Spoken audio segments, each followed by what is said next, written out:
Good evening, everybody. Welcome. Welcome to the Center for Brooklyn History of the Brooklyn Public Library. It's so great to see you all here. My name is Marcia Eli. I work with colleagues here at the Center for Brooklyn History, along with Brooklyn Public Library's Arts and Culture team, to bring you these free weekly public programs. I want to acknowledge that Linda Johnson, our Brooklyn Public Library's president and CEO, is here, and welcome her and her husband, Bruce Ratner, to this evening's program. Thank you for being here. Thank you so much, of course, to our special guests, Honorable Ed Towns and Deputy Borough President Kim Council. We're so excited and honored to host you here at the center. And special thanks to Reverend Dr. Valerie Oliver-Durrah for suggesting this idea. Before we move on to the program, I just have a question. How many people have not been to the Center for Brooklyn History before? A number of you. Well, welcome.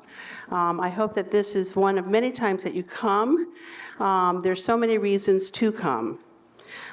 First, I urge you to explore our new exhibition, which is right around the corner there, Traces, Family History Research and the Legacy of Slavery in Brooklyn, which examines the history of slavery in Brooklyn through artwork, historical records, and by highlighting the important work of Black genealogy researchers. You might have seen the wonderful article in the New York Times about a week and a half ago. And I also want to encourage you to come back for upcoming programs. For example, tomorrow night, not too soon, we look at reparations in New York State with Derek Hamilton, who is one of the commissioners on the New York State Commission on Reparation Remedies, and Assembly Member Solage, a co-sponsor and key advocate for this legislation, a super important conversation. Next month, we are welcoming back here Nicole Hannah-Jones, who will lead a conversation with historian Martha Jones about her new memoir, The Trouble of Color. And journalist Ellie Mistal will be here with political scientist Christina Greer on March 27th. Historian Jean Theoharis will talk about her new book, King of the North, Martin Luther King Jr.'s Life of Struggle Outside the South, with scholar Eddie Glaude in April. And that's just a small sampling of the programs we have coming up. So I really hope that we'll see you back here a number of times. Now it is my pleasure to welcome the woman I credited earlier with the idea for tonight's event. Reverend Dr. Valerie Oliver-Durrah will say a few words and introduce our guests. Dr. Durrah is founder and president of the Neighborhood Technical Assistance Clinic, an ordained global minister and a member of Bethany Baptist Church and Church Women United. She also helped to establish New York City's Office of Faith and Community Partnerships. But here at CBH, she holds a different and equally important honor. She was the first African American trustee of the Brooklyn Historical Society, serving the institution for decades, and she continues to share her talents and wisdom since we become a part of the Brooklyn Public Library. Please help me welcome Dr. Durrah.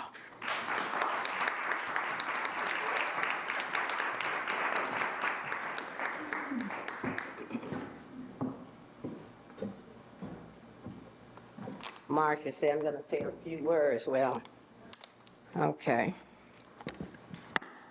Good evening, my brothers and sisters, and to the friends of the Center for Brooklyn's History.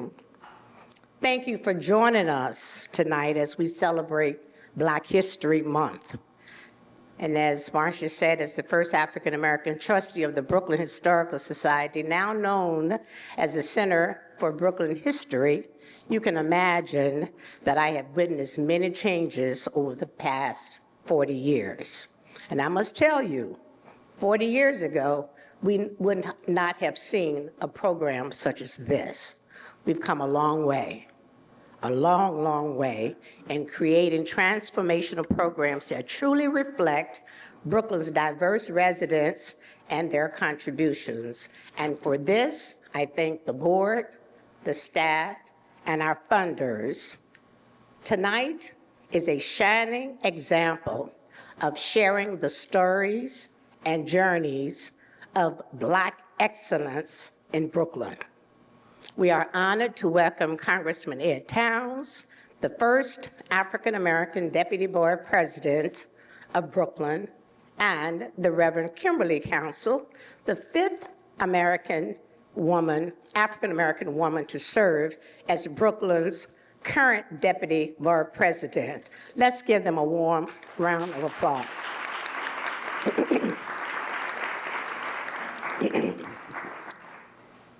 When James and I moved to Brooklyn in 1977, Ed Towns was serving as the Deputy Borough President under the late President Howard Golden. And since that time, Brooklyn has had 2 African American men and 5 women serving in this esteemed role. Congressman Towns was the first, so we're doing some education here tonight. Ed Towns was the first, and former New York City Controller, Bill Thompson, was the second gentleman in that position. And then we had the women, the late Jeanette Gatson, Yvonne Graham, Sandra Chapman, Diana Rayner, and now the Reverend Kim Council. So that's sort of the lineup as we study Black history here in Brooklyn. In Brooklyn's 400-year history, tonight is a special opportunity to learn more about its first Black Deputy Borough President. So may the Lord bless and preserve this history, ensuring that the story of how it came about is to be never forgotten. Let us pray. Almighty God, we ask for a special blessing on both the program and the purpose of this gathering. We ask you to shower your love and tender mercy upon our beloved ancestors, those who labored for this great borough, those who built this nation, even with their hands constructing the White House itself. And now, God, we ask you to bless our distinguished speakers tonight who have served Brooklyn with great distinction and dedication. Please strengthen both today's leaders and those who will rise tomorrow. And as we continue our celebration, we offer these prayers to you in the name of love, peace, and justice. And the village of the Center for Brooklyn History said, amen and ashe.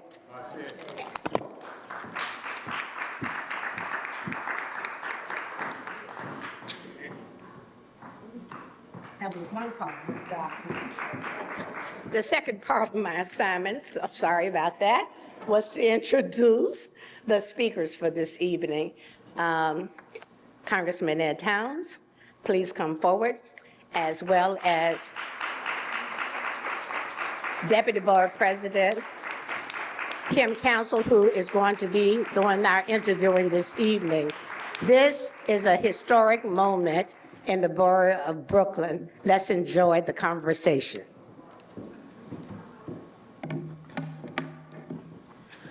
Thank you so much, Dr. Durrah, and to all of you who are gathered here, particularly a special thanks to the Center for Brooklyn History and Ms. Linda Johnson, who is the head of the Brooklyn Public Library System. I've been really excited about this. I have so much love and respect for Congressman Ed Towns. I've been doing my research, so I have come prepared. I even got my glasses. So I don't miss up on any of these questions. But it's so good to be here. Congressman Towns is a living legend. And we're so grateful. I think there's so much stuff that he's done that he never brags about the stuff that he has done. He never brags about the places that he's gone. And so we didn't give like any kind of a bio or anything like that. So I'm just going to dig right in and start asking questions. Is that all right, sir? Okay.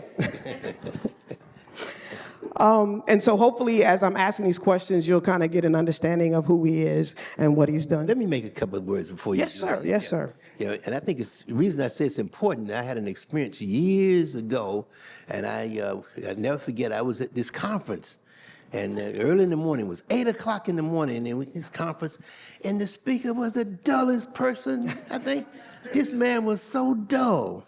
And the guy with me, a guy by the name of Benny Thompson, was with me, congressman from Mississippi. He said, man, he said, this guy is the dullest guy ever heard. I'm not going to stay here through all that. Lady in front of us turned around. She said, that's my husband. Do you know who? And Benny said, do you know who I am? And the lady said, no. He said, good, because I'm leaving. So I want to introduce my wife before I do anything. Let you know who my wife is. Gwen Towns, please take a bow. So just in case, you know. And then my son is here too. Former Assemblyman Darrell Towns is here. Yeah. And I don't know if I have any other family members, you know, daughter, I got a daughter. So, yeah. On the right over here, where's it? Deidre, you stand too, Deidre, because wherever you are, because, you know, I don't want them talking about you. They would know, you know. Yeah. Who else is here? Oh, Tiffany. Oh, okay. All right. My God, my family's around here. Yes. Thank you so much. Thank you for coming. Thank you so much for coming. So let me just say to you, I guess, what that great actress said, you know, years ago. She says, I will not keep you. She said to Elizabeth Taylor, who must have said to her 8 husbands, I will not keep you long. So I'm going to stop right now. I won't keep you long. Well, I have one of your phrases that I use all the time when I'm getting ready to get up and speak. That ninth beatitude that you taught us, blessed are the brief, for they shall be invited back. Oh, I have a hope to tie your ropes together. All of the stories, I use them. I try to weave them into my sermons every now and again. So many jewels. So you were born in Chadbourne, North Carolina. Yes. You want to talk to us a little bit about what Chadbourne, North Carolina was like and what it was like growing up in Chadbourne? First of all, Chadbourne, North Carolina only has 1,500 people. 1,500 people in Chadbourne, North Carolina. Chadbourne, North Carolina is a very interesting place because out of the 1,500, they did a lot of amazing things. They had baseball players that made it to the major leagues out of Chadbourne, North Carolina. Quite a few basketball players ended up playing professional basketball. It was just a place that had tremendous athletes, you know, just would come out of Chadbourne, out of that just little 1,500 people that resided in Chadbourne. They had a lot of great things. Even had a couple of players that played for the New York Yankees, baseball players, and out of little Chadbourne, North Carolina. Chadbourne was interested. During the time they had what they call a tri-school system. One of the few in the country at the time. They had a school for blacks, a school for whites, and a school for Indians. That 1,500 people, you know, they had all that going.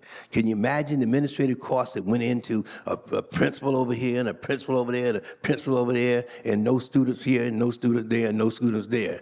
But they had all these different breakdowns. So Chadbourne was very, very unique in a lot of ways. And of course, however, the thing that I thought was very interesting about Chadbourne, they stressed education. They believed in education, and people just sort of really put forth a lot of effort in that regard. And the other thing was church. Everybody belonged to a church, and they would identify people. Oh, Mr. Brown of Elwood Baptist Church. You know, everybody was identified with a church. And that's where you identify people. You wouldn't know his name, but you would know he's from that church. I mean, and that was the kind of thing in Chadbourne, very unique, noted for his strawberries. And I could never figure it out. He called himself the strawberry capital of the world. And they didn't have a few quarts. And, you know, there wasn't too many quarts there, but they said we're the capital of the world in strawberries. They grew strawberries, but I mean, I didn't see that many. Chadbourne was extremely unique. Yes. So how many siblings did you have? What were some of the things that you did for fun while you were growing up? Actually, basketball, sports was something that you did there. You belonged to a team, you know, of some sort. You know, I mean, and some of the folks really, you know, that belonged to teams should not have been on the teams, but they belong. and we stressed that in terms of basketball and baseball and all those things, that everybody sort of almost had to play something, and I played basketball for years, and then, of course, throughout those years. But the point was that was the thing about it. It just, everybody was involved in something. When not that many people, but they were involved in activities. And the church was something on Sunday, everybody would go to church on Sunday, and that was a big thing. But, then on Monday, they would have nothing to do, but they would be in church on Sunday. So you grow up in Chadbourne, and then you're getting ready to go to college. North Carolina has historically about 12 HBCUs. Right. There's 12 HBCUs for you to choose from. And you go from Chadbourne, you skip Durham, North Carolina, and end up at this college in Greensboro, North Carolina A&T. How did you decide to go to North Carolina A&T? How did you make that decision? I think that's a trick question. And let me tell you why it's a trick question. She went to North Carolina Central, which is down the street from North Carolina A&T where I attended.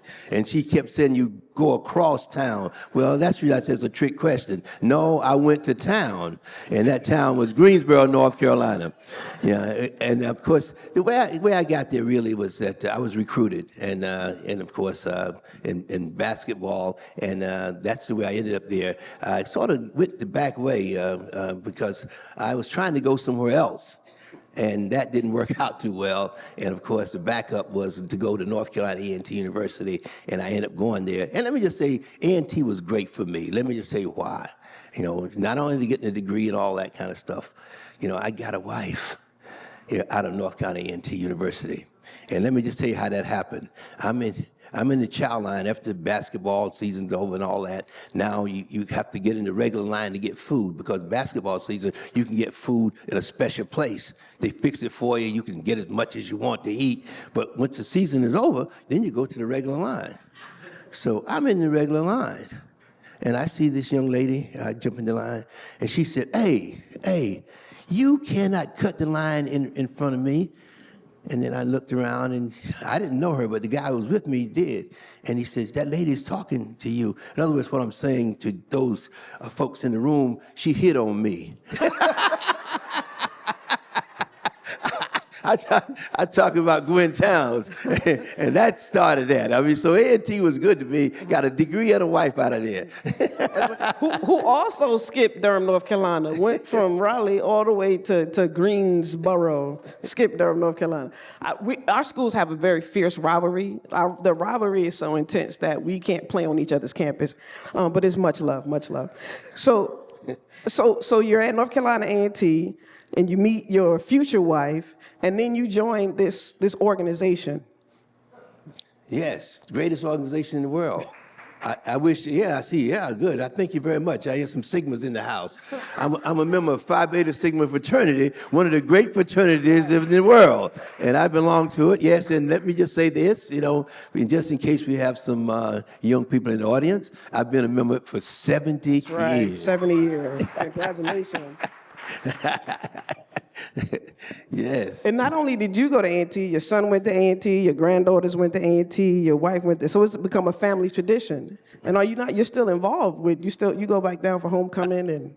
I'm still very involved in A&T, and I talk to students all the time, about North Carolina A&T, and was just recently a youngster who I met with, and he was interested in getting into A&T, and we got him in, and it's, and of course he called me about 2 weeks ago and said he was doing extremely well, and I think and the thing about it, he's a pilot already. This guy's 18 years old, has his license as a pilot already.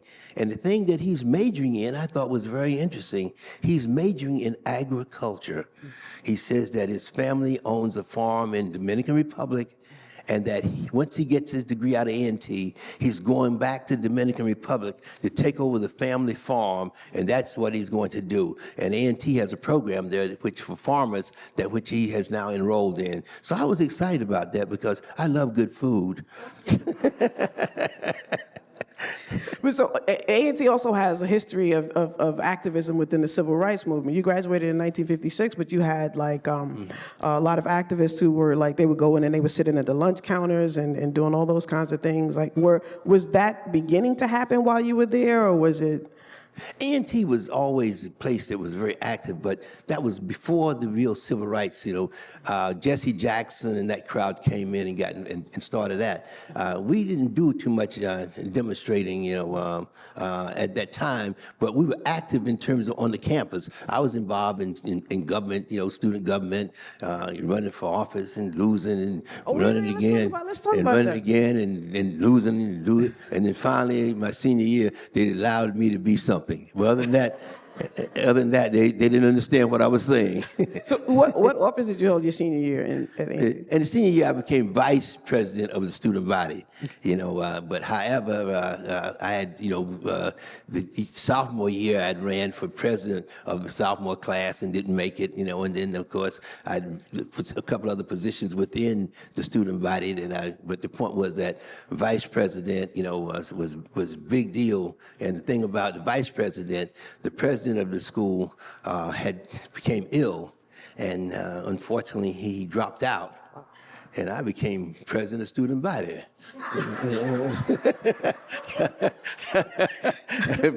I became the class president. I became the class president. So you graduate from college in about 1956? 1956, class of 1956. No, were you in ROTC, or you just decided to join? I was in ROTC. Yes, I was.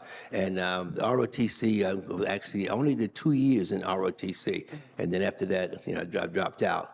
Because what happens is that I thought that I'd be able to play pro basketball and I wouldn't need any of that, so that was a waste of time I was concerned because, I was going to be in the NBA and whatever else, and didn't realize I was only 5'10". I forgot about all that. Yeah. But you were a sociology major? Or Majored in applied sociology and was involved in research and did a lot of stuff on the campus in terms of research. And then, of course, after leaving North Carolina A&T, then I attended Adelphi University here in Garden City, Long Island, where I received a master's in social work from Adelphi University in Garden City. Okay. So that was the extent of that. But you were in the military from 1956 to 1958. And what rank did you retire with? I like that. I went in as a private, came out as a private. I made a lot of progress, didn't I?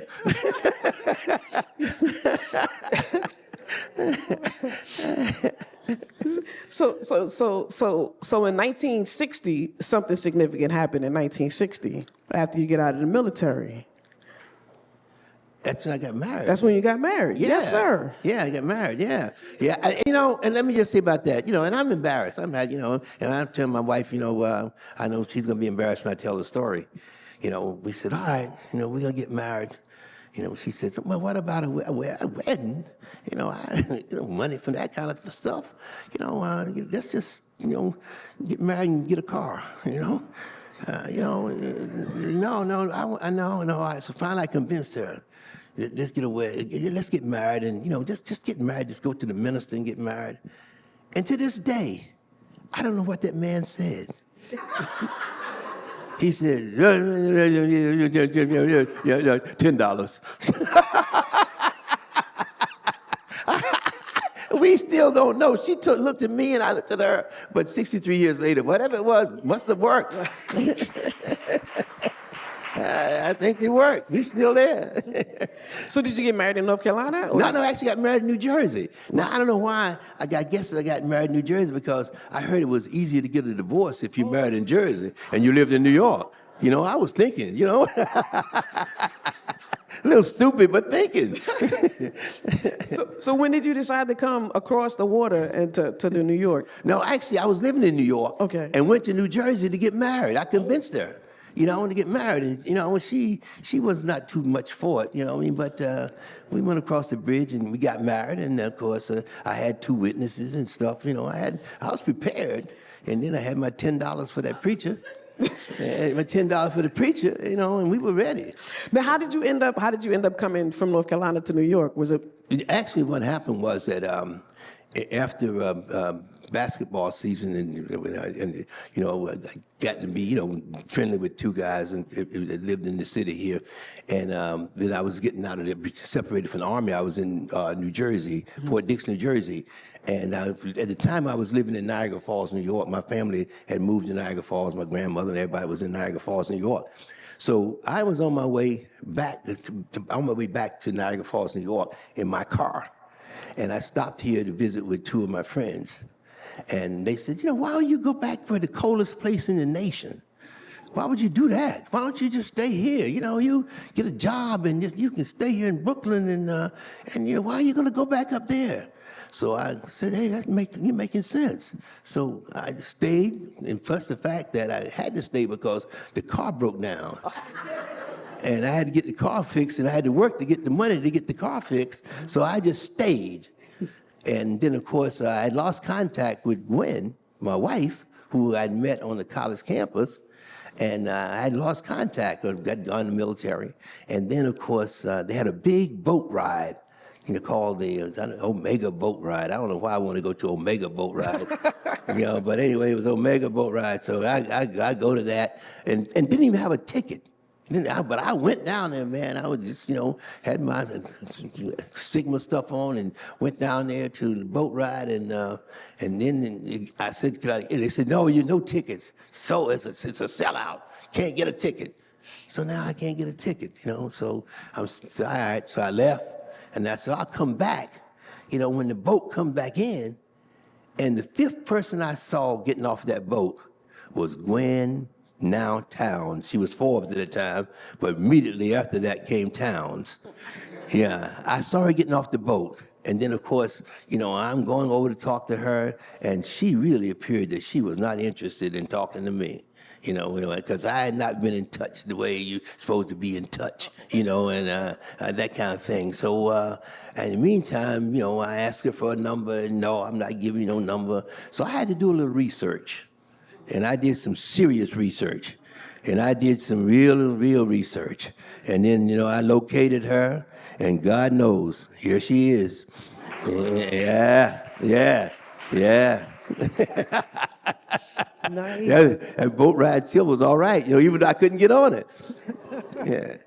So you have a member of Phi Beta Sigma in his blue and white going to Omega Psi Phi boat ride, Yeah. running into another member of Zeta Phi Beta.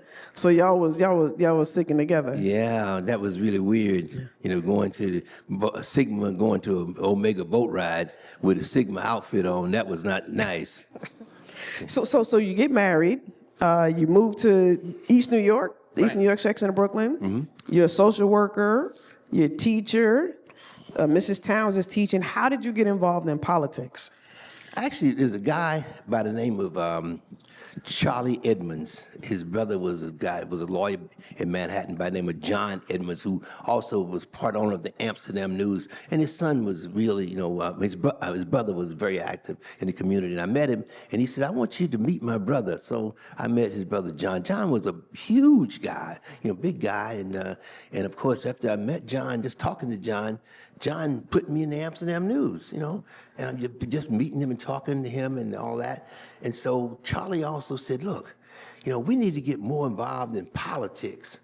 And I said, well, you know, I'm for that. And I said, how do we do it? He said, Shirley Chisholm is going to be at a church in East New York, a little church on New Lots Avenue in East New York. He says, she's going to be speaking there Sunday. Man, let's go. Let's go. And I said, yeah, okay. And I said, you know, do I need a suit? He said, yeah, you need a suit, you know, and a tie, you know. And he said, and you need to cut your hair. I had a big afro. He said, and look at me now. God knows, big change. And I said, no, I can't do that. I'll put the suit on and all that, but you know. So we go to the church. So he introduced me to Shirley Chisholm because he knew her. And so Shirley Chisholm, you know, she talked to us, and she said, you know, I kept talking, and she says, you know, why don't you stop by? I'm going to be in town all week. Why don't you could pick a, I'd like to talk to you more. So I said, fine, great, when? Tell me when. And so she told me, said, why don't you come Monday? That was the day after. I said, okay. So I went and met with Congresswoman Shirley Chisholm.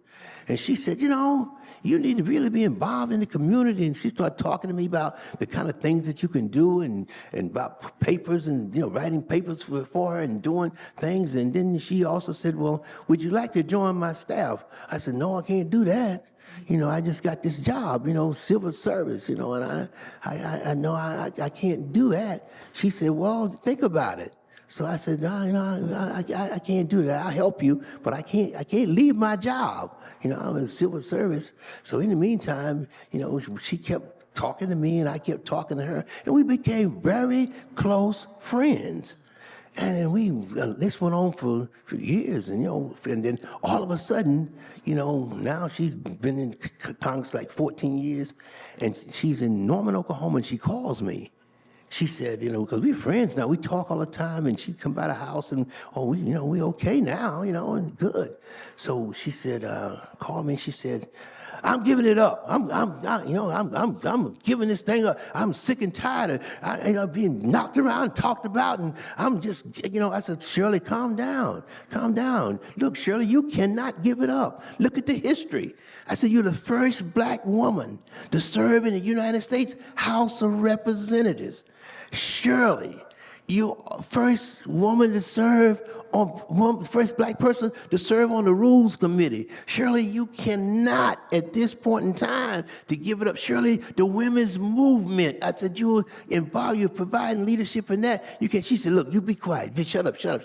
She said, look, I'm getting out and I'm supporting you. I said, I didn't understand it like that. Now, Shirley, you're making sense. Before that, Shirley, you were just talking crazy. She said, meet me at my house tomorrow morning at 8 o'clock. We're going to have breakfast, and I'm going to talk about the transition. You're going to be the person that's going to replace me. So believe me, that's the way I replaced Congresswoman Shirley Chisholm.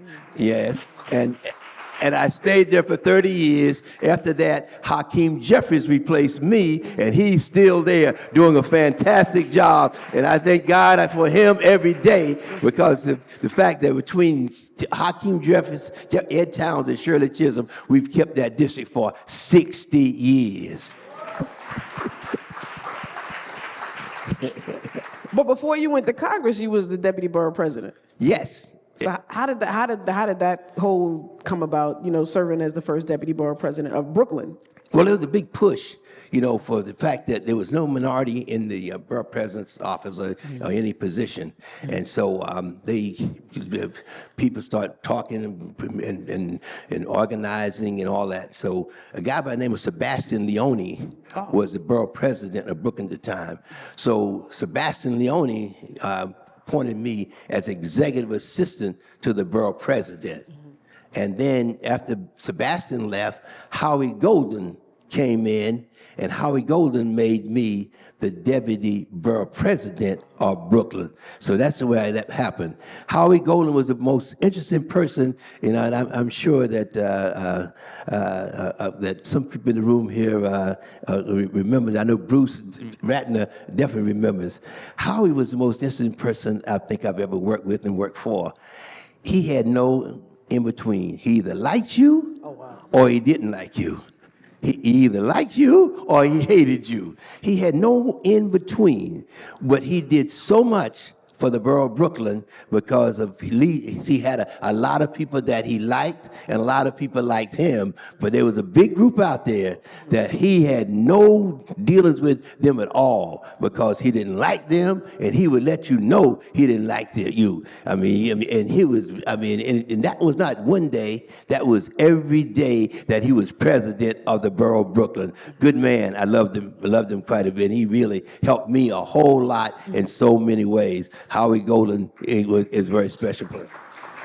But you helped him too, though. Didn't you help to facilitate relationships between him and the African American community in Brooklyn? Oh yeah, yeah, no doubt about it. I think that we were able to do a lot of work with the clergy because that was a group he had the black clergy he really didn't have any relationship with at the time. And I think that we were able to do a lot in terms of making certain that it was improved in a very special way. And he ended up attending a lot of black churches, on Sundays by just going and being a part of what was going on there. And they had a chance to see him, and he was able to see them, and that worked out really, really, really well. And then, of course, as you know, Howard was replaced by Marty Markowitz. Mm-hmm. Yeah. The only thing I think that I can say that that Marty Markowitz was more, I think, in terms of development, more in terms of right-of-way development than Howard was. Howard wanted to do a lot of more research that probably might not have even been necessary.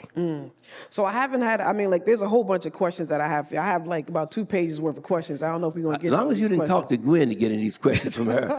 Gwen is my wife, incidentally. As long as you didn't talk to her to get any these, I'm okay. Go ahead. You okay? I'm okay. I was afraid you might have talked to her. No, I didn't. But you went straight from Brooklyn Borough Hall to Washington, D.C. Washington, D.C., yes. And then you became congressman representing the district. Shirley Chisholm anointed you as her heir. And there was a lot of work that you did in D.C. I do want to ask a question, too, because there's another title that you have that maybe some people might know of. You're ordained clergy. Yeah, yes, I am. Yes, yeah. You are the Reverend I also served on the Doctor. board of New York Theological Seminary for many, many years. Yes, so I am. Yes, And you preach a lot. I do quite a bit. But now I'm getting up in age. And when you get up in age, sometimes you get them mixed up. You get Paul mixed up with Mary, and Mary mixed up with Paul. As you get up in age, you have to sort of pull back a little bit. So I'm now being able to pull back. I'm not as involved out there as I was years ago. Because let's face it, I just had the 31st anniversary of my 59th birthday. I was at the 31st. For those of you who might not be good math, that's 90 years. I was at the 31st anniversary of your 50th birthday. Thank you. Thank you. And that room was full of, Charlie Rangel, Hazel Dukes, was it Bobby Rush? Yeah. There was all of these people that came to celebrate you. When you were Swazi and all that crowd. I can't. It was like for somebody like me coming as a young person in politics, it was like I felt like it was Christmas. But also, not only are you a living legend, but you work with some legends in Congress. So Shirley Chisholm anoints you. You work with John Lewis and Bobby Rush and Charlie Rangel and Maxine Waters. These were all your contemporaries. So what was it like in your early years in Congress? Well, some people who just sort of like stuck out and they just sort of touched you in a special way. And I used to spend a lot of time with John Lewis. John Lewis was involved in the civil rights movement. He always just say to me, Ed, I don't understand why you were in it. I said, and I was involved in my own way, But he used to sit and talk to me. I never forget. He was telling me once, he was sort of very religious too, and he was telling me that with when the voting rights bill, he said they went to Washington D.C., Martin Luther King and Abernathy and the whole crew, and he said that. The meeting, talking with Johnson about voting rights, he said the meeting did not go that well. He said it just was like, some of the staff people that was in there with Johnson, just was every time they would raise some kind of issue they thought we might be able to move things forward, that staff person would say this and say that. Until John said they had all that meeting for like 2.5 hours, and he said that really he felt that at the end, nothing had been accomplished. And he said that it became time to say, well, Martin says, we always end our meetings with a prayer. And and he said, yeah, okay. So Johnson said, get the chaplain in here. And he said, no, we don't want the chaplain. We want Martin to pray. And John said that Martin prayed. John said he'd never heard a prayer like that in his life. He said he never heard one like that since. He said that when Martin finished praying, he said staff members who were there were pushing back and not for it. They were crying. And he said, then they just immediately walked out after Martin finished. They got to the gate, and Johnson said, tell Martin Luther King, Abernathy, and John Lewis to come back. And he said, the three of them went back, and he said, look, I'm going to do it. I'm going to push for the voting rights bill. You've convinced me. And John said that he's convinced that Martin's prayer was what changed Johnson and those staff members' mind to be able to support the voting rights bill. I said, well, John, what did he say? He said, well, let me tell you, I don't remember what he said. He said, but he said it. And he said, and let me tell you, he said there were some staff members in the room crying because when Martin finished praying, and he said that Martin also got down on his knees. He didn't sit in a chair. He got on his knees and prayed. And he said, and when that was over, he said, and they went to the gate, and they stopped and called them to go back. And they went back, and that's when Johnson said, that bill will be signed. I will sign the voting rights bill. And John said, yeah. And then John turned to me and said, that's why you... I said, and that's why you here. Yeah, and we just did that for each other for about 5 minutes. That's why you here. That's why you here. And then we went over and told Charlie Rangel that's why he was here. Yeah, we had to do that. Yeah, I mean, it was an interesting moment for John to spend that kind of time telling me about that experience that he had. Yeah, I'm gonna make my answer shorter. No. This is great. This is great. You can tell you definitely are a Baptist preacher. But not again. You also served as chair of the Congressional Black Caucus from 1991 to 1993. I did. All right. Yeah. So can you talk about some of the things that you did as chair, or why that organization was relevant then, and is it relevant now? Well, the organization is extremely relevant because at that point, we were determined in terms of what black members, what committees they served on. Mm-hmm. That's how powerful that caucus was at the time. And we had a person at the time who was the speaker, who really worked very closely with us in terms of putting people on various committees. So we were able to do that. And of course, as a result, that we went around recruiting members to run for office. That was during the time when we had a lot of folks that now became candidates. And of course, when I went to Congress, and this is like when the females start running, there was 17 black men and 1 black woman. Now I think they got 28 or 29 black women in the United States House of Representatives, and we went around encouraging females to run. We said, "Look, women, we need you to run for office." And then they start running, and they start winning. And now, like I said, that the caucus is right now. There's like about 70 members of blacks in the Congress, and I think about 28 or 29 of them are women. And so isn't that a long way from 17 black men and 1 black woman? And there's a picture of that outside out there. You might want to look at it. The woman was Carla Collins from Illinois. Mm-hmm. Yeah, Illinois. Was a woman by the name of Carla Collins. And the way Carla was able to get into Congress, her husband was killed in a plane crash. And then she ran for his position, the seat, and she became the female that served in the United States House of Representatives with us, 17 men. Wow. Yeah. But now things have changed. We have now more women running, more women winning, and thank God for it. That's right. Yeah. We also now currently have 2 African American women who are serving in the United States Senate. I don't think we've ever had 2 serving at the same time. At the same time. We've only had 4 total, maybe 5. Yeah, right. Carol right. Mosley Braun, Kamala Harris, LaFonza Butler, I think. Butler, yeah. Mm-hmm. And now you have 2 women that are serving it simultaneously, which is a big deal. Right. Good. You also founded a caucus.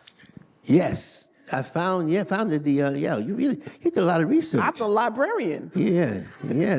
I should have asked you to show me the questions first. You found it. You found it. I mean, my The God. Congressional Social Work Caucus. Yes, I did. Back in, we're getting ready to have an anniversary on the next month, March. We also established March as being Social Work Month, and which is really, really, really important. And it's interesting now. The first time we're going to have a Hispanic lady who's going to be chair of the caucus, who's from Texas, and who is from a family of 13 children. And out of that, she's the only member of that family that attended college. Wow. And not only did she attend college, she got an undergraduate degree, got a social work degree, and then got a law degree. But she's the only one out of the 13, and she was telling me how poor they were.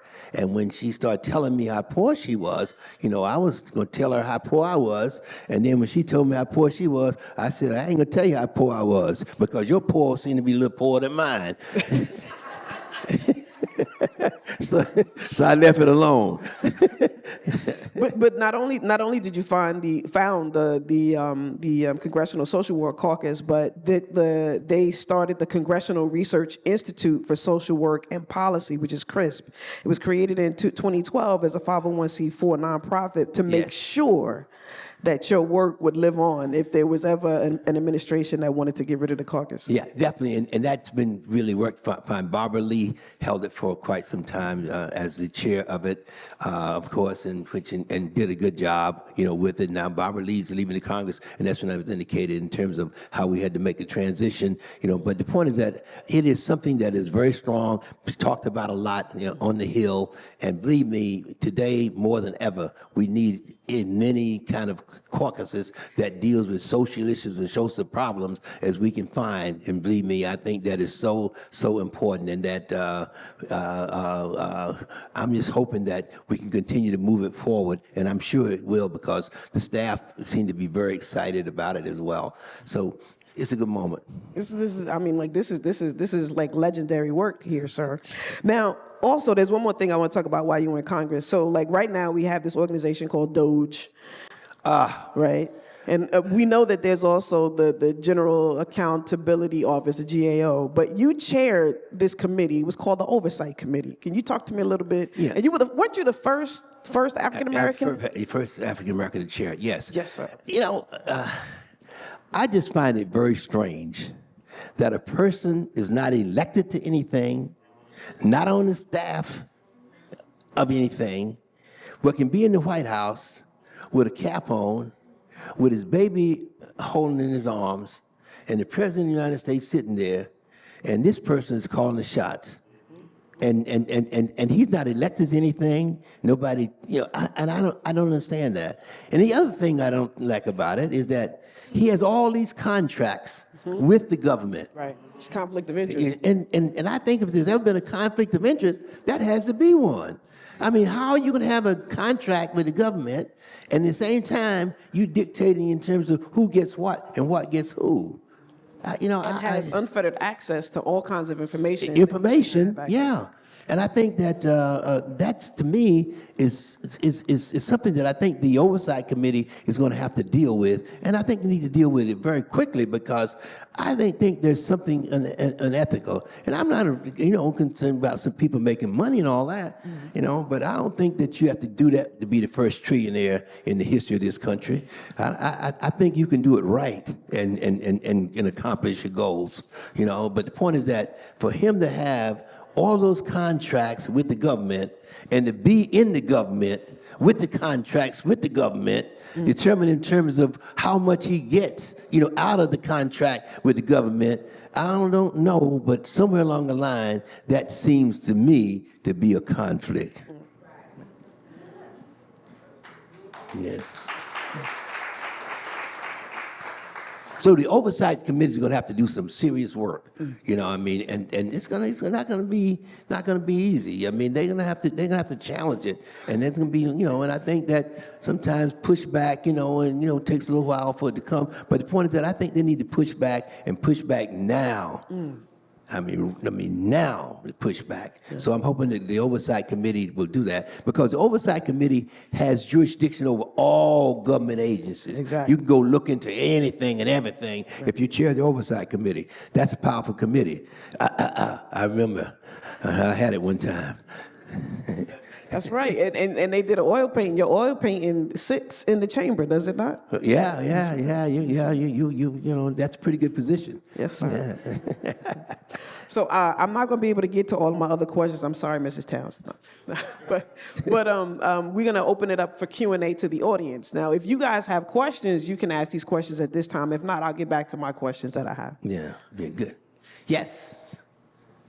Can you give me your name, please, if you belong to an organization? Let me know that too, please. Not that I'm going to run for anything, but I just want to know.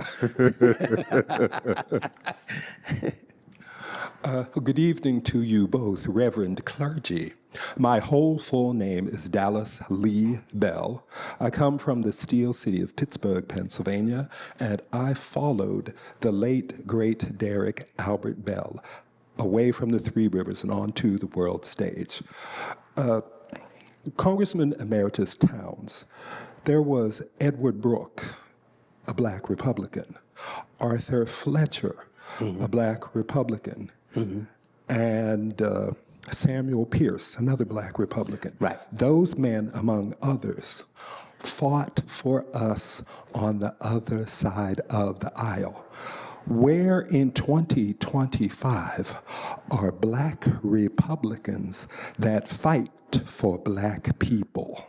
You know, that's an interesting question, and I think about it a lot myself, because I was in Congress doing some of this change, and how, when I organized what we call basketball, the congressional basketball team, which is Democrats and Republicans. And we'd play here at St. Francis, go all over playing for actually fundraising for not-for-profits. And we would do Democrats and Republicans, and then, everybody, they were calling it my team, but it was Democrats and Republicans team, and we would play, and, we'd be, and then, of course, I would have a fundraiser. Republicans would come to my fundraiser. I would go to Republican fundraisers. And then all of a sudden, just before I left, the basketball team, I think the last year I was there, the basketball team wouldn't practice. They wouldn't do this, they wouldn't do that. And then, so now, after I left, I went back there one day, put on me a suit and tie and bought me some new shoes. And I went back in there trying to let them know that I'm still around and I'm doing all right for myself and all that kind of stuff. And I went over to talk to the Republicans side, and I came back and they said, man, what you doing over there? I said, my friend, Jack Fields is my friend. They said, man, you gonna go over there and then you gonna come back over? I said, yeah, what? And I realized they were behaving like the Bloods and the Crips. I couldn't believe it. I mean, and I don't know how, it just sort of kept going and kept going, and it got worse. And now that's going on down there. It's like a line drawn. And if you cross over, then you're on the wrong side of the fence.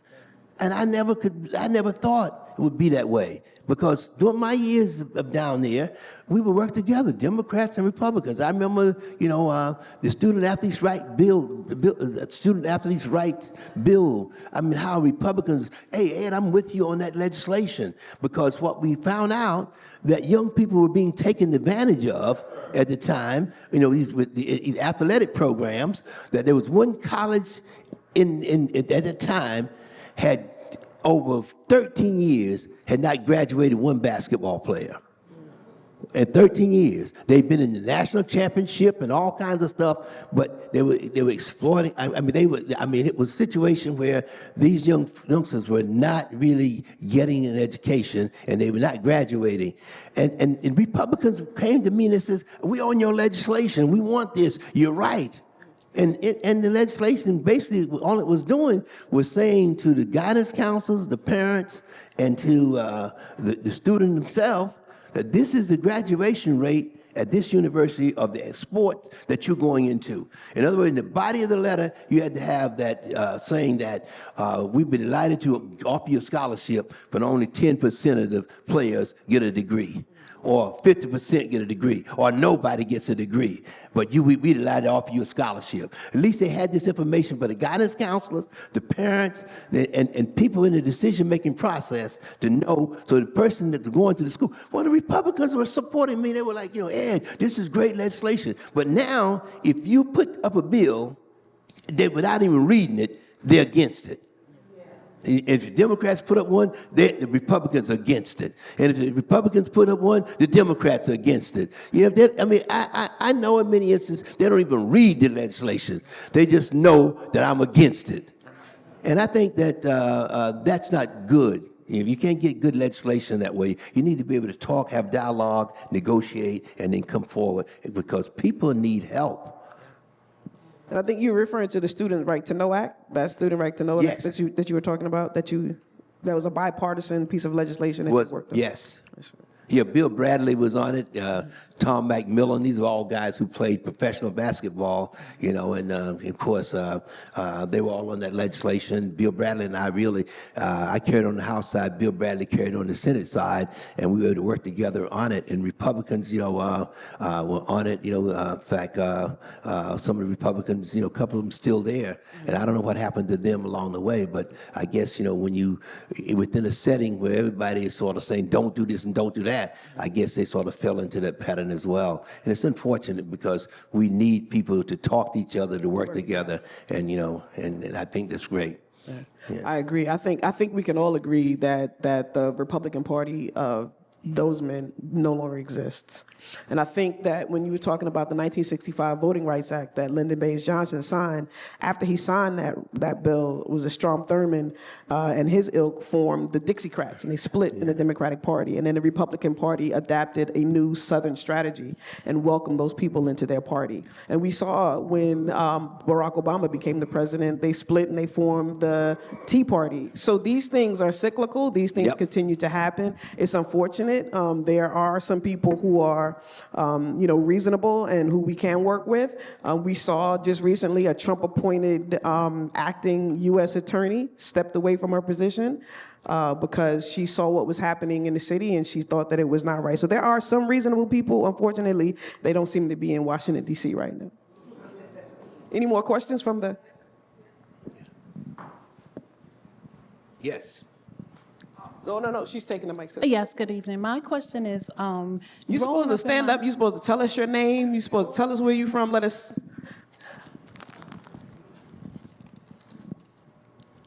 Good evening. My name is Kaisha. I'm from Brooklyn, and I belong to Concord Baptist Church of Christ. They didn't send me here. I came on my own, and I am a member of the. Pull the mic, Tisa. We want to hear your name. I am a member of the Concord Baptist Church of Christ, and I am also a member of the NAACP, the Brooklyn branch. My question to you, Congressman Towns, is growing up in my household, whoever the elder members of your house loved, or as politicians, you were younger, so you didn't know anything about politics until you learned to read. So whoever they loved, voted for, you loved. We love Jesse Jackson. We love Charlie Ringle. We love Jesse Jackson. We love Charlie Ringle. We love whoever they loved or knew. That's who you loved or knew, whether you knew anything about politics or not. I would like to know who were those people for you in your household before you really knew about politics? But politics. She said that they reverend in her household. They reverence people like Jesse Jackson and other people. They looked up to people. Were there people in your household before you came into politics that were like lifted up to you? Yeah. Actually, the pastor of the local church, was somebody who I had a lot of respect and admiration, for, and I was telling someone about it the other day when I was talking. His name was Reverend Whitaker. Reverend Whitaker, when we moved to Niagara Falls, Reverend Whitaker was a pastor of the church in Niagara Falls, New York. Reverend Whitaker was a classmate of Dr. Martin Luther King, and this was like Men's Day at the church in Niagara Falls, New Hope Baptist Church, and my aunt was sort of like a big deal in the church. You know how you always have church where you have somebody that, sort of steps them above and they're doing this and doing that. And my aunt was like that in New Hope Church. And so Dr. Martin Luther King in 1955 was coming to New Hope Baptist Church to be the Men's Day speaker. And him and Whitaker were classmates at Crozier College at the time. Now it's Rochester. And of course, he came, and my aunt kept working, said to the pastor, you need to have one of the younger guys to introduce Dr. Martin Luther King. I know Reverend Whitaker, you went to school with him, but, let some of the young, I think it would mean so much for young. Anyway, so she kept talking and maneuvering. I became the person that had the opportunity to introduce Dr. Martin Luther King. And let me tell you, man, I was so excited. I ran to the library and I started researching, found out who his third grade teacher was. I found out, who taught him in the fifth. I just had all that information because I'm going to introduce Dr. King, and I'm excited. This is the church. So the day comes. Dr. King comes, and now I'm sitting in the back room with Dr. King, and I indicated, asked him, is anything, that he specifically liked with me to say, and he said, no, just fine, young man, I think it's so nice to meet you and everything. I got up to introduce Dr. King. Whoo! Did I introduce him? I went on and on and on and on. And the young people sitting on the front, because they had them on the front, and they were like encouraging me. And I just had all this material, and I just, So finally, I took my seat, and Dr. King gets up and said, history is going to be made in this church today. And everybody looking and everything says, this is the first time the introduction is going to be longer than the speech.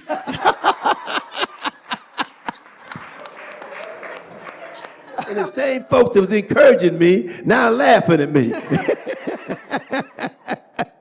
I never forget that. So I think the clergy, actually had a lot to do with my thinking about involvement. And I can't help but say that Shirley Chisholm had a whole lot to do. I mean, I love Shirley Chisholm. And there's no doubt about it. Shirley Chisholm was so helpful to me in so many ways and put me into so many situations that I probably never would have been able to get into if I had not had a relationship with her. So my involvement with Shirley Chisholm really helped me to be able to meet people that were in a position to do things for others. Oh, praise. Praise God. Good evening. My name is Reverend Cynthia Niles. I'm here with my daughter, Allegra, and we're from Berean Baptist Church, one of the greatest churches here in Brooklyn. Amen. I want to applaud the work that you've done that I didn't hear spoken about in East New York and Brownsville with the Nehemiah Housing and the Brownsville Community Recreation Center and the Old Timers event that they have every year. It's second to none. So I thank you so very much for that. I'm concerned about the historical Black colleges, especially when we're in an uncertainty of where the federal funding for tuition is going to be distributed and allocated. Schools like St. Augustine College in Raleigh, North Carolina, is being threatened to be closed. So I'm really praying about it, and I'm hoping that our historical Black colleges are going to remain solid and continue the legacy that we have have contributed to. So I'm just asking, what are your thoughts on that? Thank you. Yeah, I think that they're so important. I really do. And of course, I'm hoping that, that progress will begin to be made because you're right, St. Aug has been real difficulty. But there's a lady who serves on the education committee, two women who I am really impressed with, and I had a conversation with one just about, I think it was last week, and a woman by the name of Alma Adams who comes from, Alma Adams. She's a member of this other organization. Yeah, that's right. Yes. And the other person was the education person for the year. She's from Connecticut. And of course, they're both on the education committee. And the conversation that Alma was telling me that they are working with the guy who is the ranking person on the committee, a guy by the name of Bobby Scott from Virginia. And that she feels that eventually there's going to be a change of heart, and that corporate America is now looking at some of the things that are going on. And I understand that corporate America is looking at St. Aug University. And but the point is that I don't like what they're looking at. They're looking at merger. And I think that's the wrong way to go. Is to merge. Rather than to keep them separate and continue to fund them and keep them going, because a lot of good things have happened out of those universities. And I talked to a person from Shaw University. I'm not from St. Aug University. A guy by the name of Peter Adams. Peter Adams was the former president of the Phi Beta Sigma fraternity, and he's out of St. Aug, and he was talking to me about 3 or 4 weeks ago about, what he would hope to be able to do. But I agree with you. I just think that would be the worst thing that could happen, is to lose those institutions. They mean so much. I mean, in so many ways. And I'm hoping that it doesn't happen. And let me just say something else too about those places. There's economics involved in terms of those schools. A lot of things, economic stuff happen around colleges and universities. And I think that that's something that people should not lose sight of. So to lose a university means you lose a lot of jobs, you lose a lot of activity, you lose a lot of things. And I think that we should not lose sight of that. Yeah. There will definitely be aside from the education part, but the fact that the economics. Yeah. I think one of the things we can do definitely is to support those institutions. Yes. And big up those institutions and send our kids to those institutions. And talk them up. That's right. Yeah. Yes, sir. Hi, this is Melvin McCrae from Brooklyn, New York. So I really salute your 30 years in Congress. And what I'd like to know from you is, what do you think is your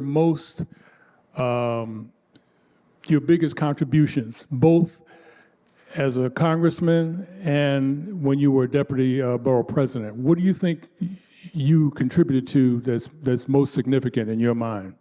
Well, there's a lot of things. Some of them were very controversial. And I mean really controversial. And that I supported, and of course, now that I'm not running for anything, and I can talk about it now. I mean, people really, I never forget that how the Barclay Center, in terms of how a whole section, just was against me because of the Barclay Center.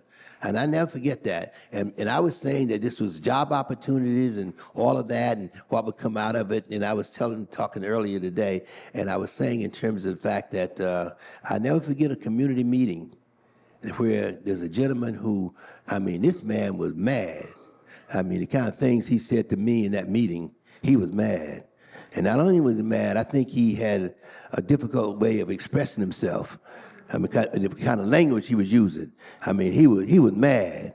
And of course, and then I was trying to explain to him about the job opportunities and all that, and he was saying there'd only be 30 jobs a year, 30 things a year happening in there, and all that. And I was explaining to him how this would develop in terms of the economics around and all of that, and he just would not accept it, and he just carried on. And the guys who were with me were saying, we need to just stay out here and wait till he come out at the meeting and talk to him or something. We just can't let him talk to you like that. You're a member of Congress. You let him talk. You can't do it. We have to explain to him that that's disrespectful. I said, no, we don't have to worry about that. Let's go. We don't worry about it. We probably never see him again in life. So come on, let's go. So we left. And now Barclay Center goes up looking all nice, and people are there and everything. And I go to the game, and wife and I, and then, I'm eating my hot dog, and this guy's looking at me. I said, now this guy, keep looking at me. I moved over. He's still looking. Yeah, boy, why he's watching me? So then, finally he comes over to me, and he says, I would like to apologize to you. He says, and then I said, apologize to me? He said, yeah. And he wanted to talk about that meeting where he cursed me out, And then he says, and the reason I want to apologize to you, I have 3 daughters, and they're all working here. Yeah, they're all working here, And he says, and I really appreciate, that you stayed the course and didn't walk away, that you were able to continue to be supportive of the project, because my daughters, they love their jobs. And this was the same man, that actually cursed me out. I don't mean like, cursed me out. It wasn't no Sunday school words. you know, and I don't remember seeing any of them in the Bible, you know. But this man was mad, but he apologized to me, and I'll never forget that, you know, because of the fact that his 3 daughters were working in that facility because of the fact that I stayed the course. What about Congress? He was asking about accomplishments on the. Oh, right. Oh, yeah. That in Congress. Well, actually, there's several bills that we have passed, and of course, I established several caucuses. While I was in Congress, I was the first New Yorker and to serve as the chair of the Congressional Black Caucus. And now we just got the second one. Yvette Clarke is going to be the chair of the Congressional Black Caucus. Now, she's the second New Yorker ever to serve as chair of the Congressional Black Caucus. And of course, not bragging, but I was number 1. I'm not bragging. Yeah, but the accomplishments there were good because I really had an opportunity to serve on the great committee. I was on Energy and Commerce Committee, and plus at the same time chaired the Oversight Committee, and that was unusual. Only 2 members of Congress that were able to do that was a guy named Henry Waxman from California, and of course Ed Towns from Brooklyn. I'm not sure where we are on time. Do we have time for another question, or do we? We have time for one more question. Okay. Oh, wow, this is Dr. Wow, Karen I Daughtry. am so excited to be in the my room with God, I Bruce didn't know she was Ratner. here. Where is he? Thank you so much for this wonderful, educational, inspirational time with, I call him E.T. My doctoral dissertation was written about mentoring, the way African girls were socialized in America, the Caribbean, and all over.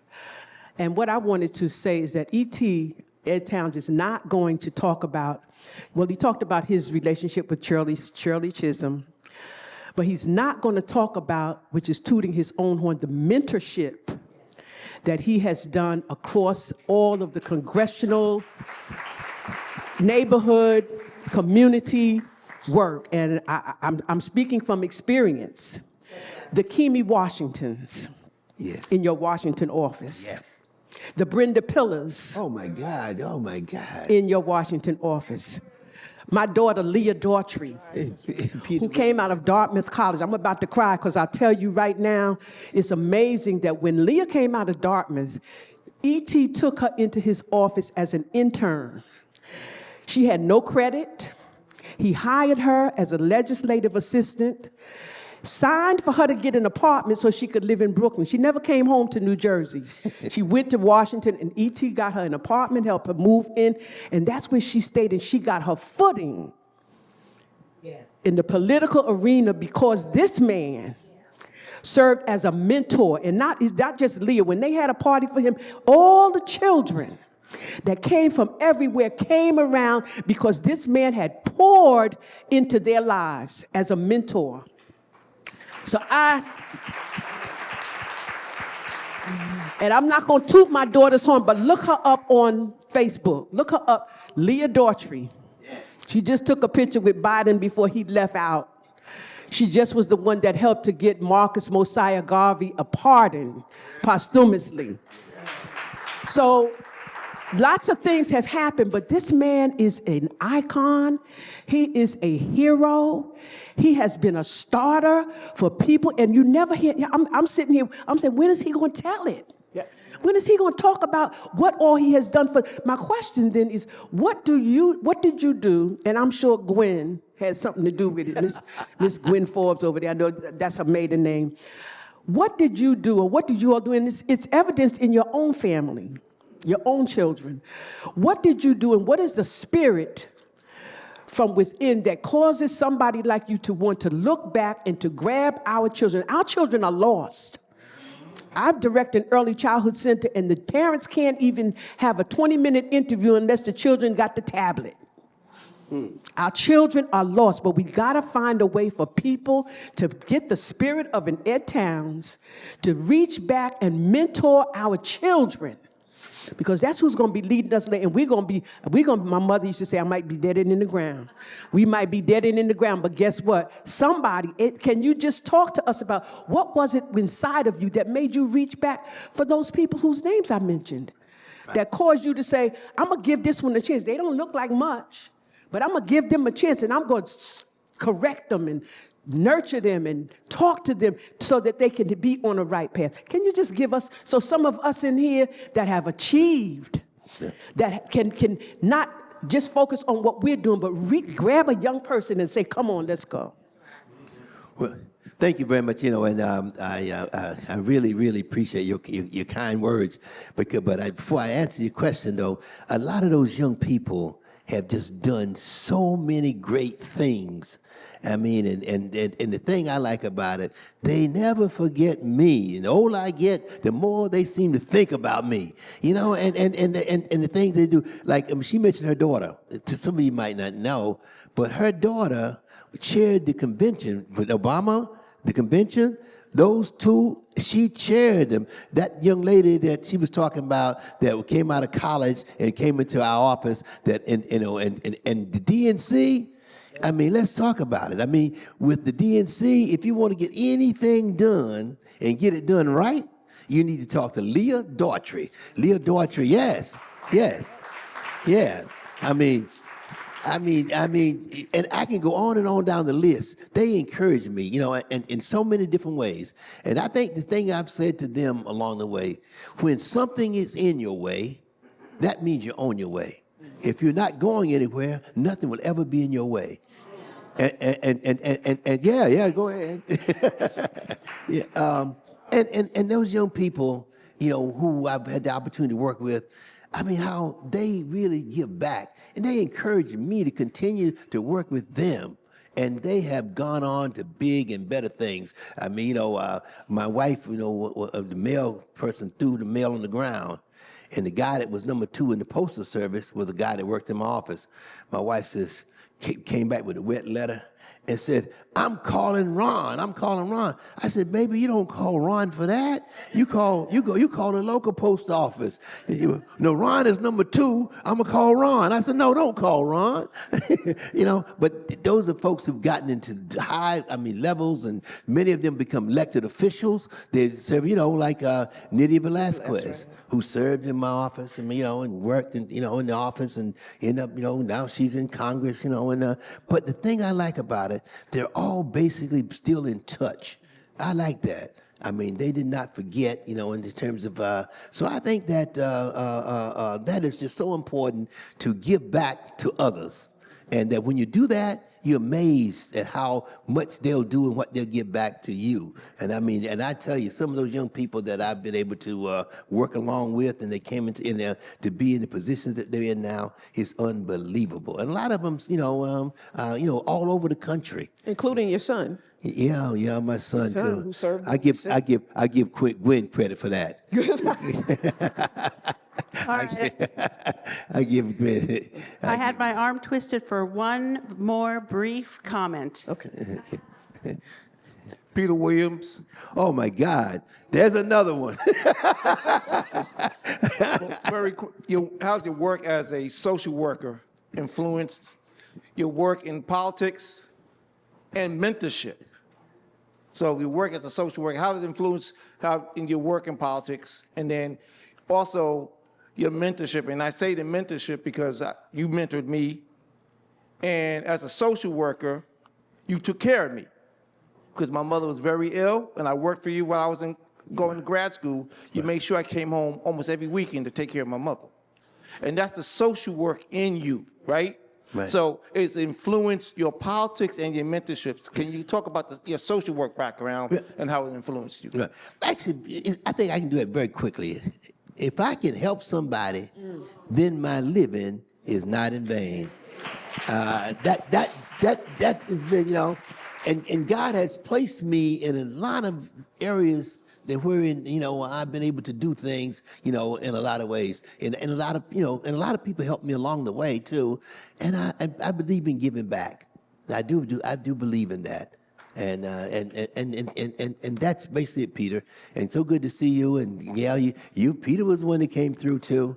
Yeah, yeah. Professor Peter. Yeah, Professor. Yeah.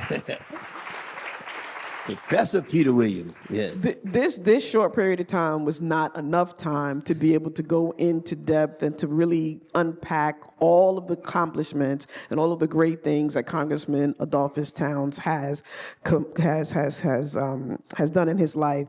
I mean, like, I could talk to you probably for a good 30, 40 minutes. When I was the executive director of Bereans Community and Family Life Center, as I shared, Congressman Towns he used to preach every Martin Luther King Day for MLK Day, and then he came and he said, you know, we had a nonprofit organization, and we had a drum line.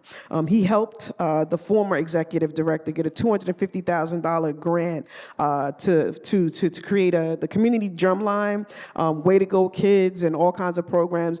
Then he also lent his time, talent, and treasure, and opened up his Rolodex to help us to have a fundraiser every year, golf tournament every year. That was the biggest fundraiser that we'd ever had, raising over $48,000 annually. So he is constantly giving back. He never talks about all of the great things that he did while he was in Congress. We only talked about one piece of legislation that he passed, but there were so many more. I remember I went up to him one time after he got finished preaching, because he was talking about how many times he ran for office and lost. And I said, Congressman Towns, you just inspired me. He was like, Kim, I don't want you to be like me. But here I sit as a deputy borough president. When I became deputy borough president, he said to me, Kim, do the greatest amount of good for as many people as you possibly can. And so I am eternally grateful. I got a very interesting text, you know, while we're talking here. Positive Community, that's a magazine. This guy named Adrian Council is... He said, take some pictures. He wants to put us in his magazine. Oh, I'm sorry. I'm sorry. No, I got a text from Adrian Council. It said, take some pictures, you know, so he could put us in positive Community. Positive Community. Yeah. We have pictures? You got a lot of pictures? Okay, because I don't want to make Adrian mad. You know what I mean? Yeah, you got a magazine. No, Okay, absolutely not. Absolutely not. Good. Okay, so we want to take some pictures of the group, the whole group. You know, And we take some pictures of everybody that's here. Good. I want to thank you so much for coming out tonight, and thank the Center for Brooklyn History. We definitely want to thank Dr. Valerie Oliver-Durrah for her genius.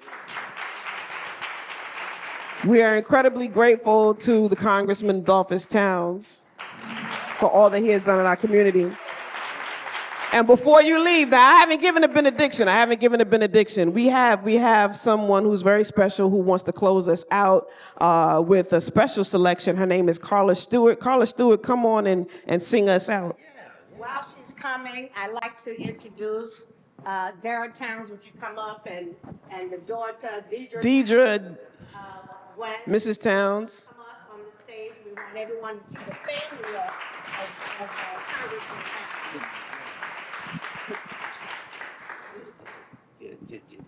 All right, that's what we If we were in church, I'd say let's stand for the benediction. All right, you all can help me sing this. When I heard this is your favorite song, and you promised you would sing if you knew it. This little light of mine, I'm gonna let it shine.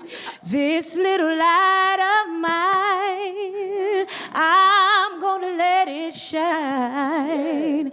This little light of mine, I'm gonna let it shine. Let it shine, let it shine, let it shine. So y'all, clap your hands. This little light of mine, I'm gonna let it shine. This little light of mine, I'm gonna let it shine. This little light of mine, I'm gonna let it shine. Let it shine, let it shine, let it shine. Everywhere I go, everywhere I go, oh, I'm gonna let it shine. Everywhere shine. Everywhere I go, I'm gonna let it shine, let it shine, let it shine, let it shine. That was a verse that said, it said here, hide it under a bushel, no, I'm gonna let it shine. Hide it under a bushel, no, I'm gonna let it shine. Hide it under a bushel, no, I'm gonna let it shine, let it shine, let it shine, let it shine. One more time, here we go. This little light of mine, hey, I'm gonna let it shine. This little light of mine, I'm gonna let it shine. This little light of mine, I'm gonna let it shine, let it shine, let it shine, let it shine, let it shine, let it shine, let it shine, let it shine. Thank you so much. Thank you. Yeah, that's great. Thank you, everyone.